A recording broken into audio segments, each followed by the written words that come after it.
When I was 8, I lost my cousin. I couldn't understand why it happened.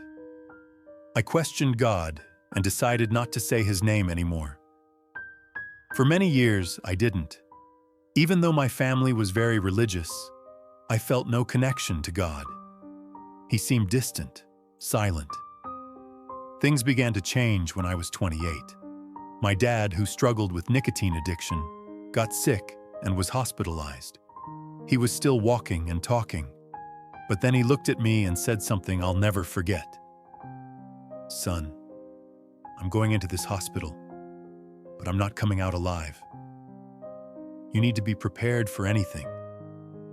Everything you've learned, everything I tried to teach you." I said, "Come on, Dad.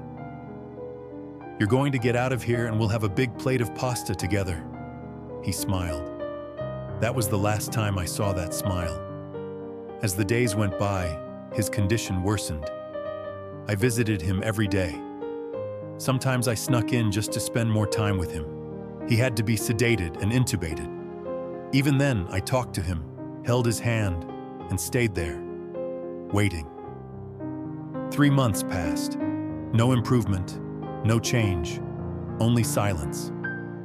Then one night, after a regular visit, I was at my cousin's house with my mom and my wife.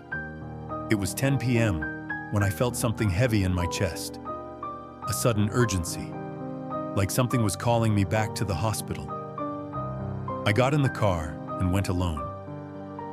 I arrived just in time for the last visiting hour, 10:15 p.m.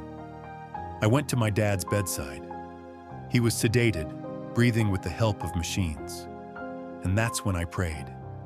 For the first time in years, I asked God for comfort, and if it was his will, to take my dad into his arms. Then, the machines stopped. My dad passed away, but instead of despair, I felt peace. Real peace. A comfort only God can give. He was there, holding me up. That night changed everything. I started talking to God again, walking with him. Today, I live to serve him and trust him in every part of my life. My disbelief began with the death of someone I loved, and it ended with the death of someone I loved. Now I understand. It's not about my way. It's about his way. And he knows all things.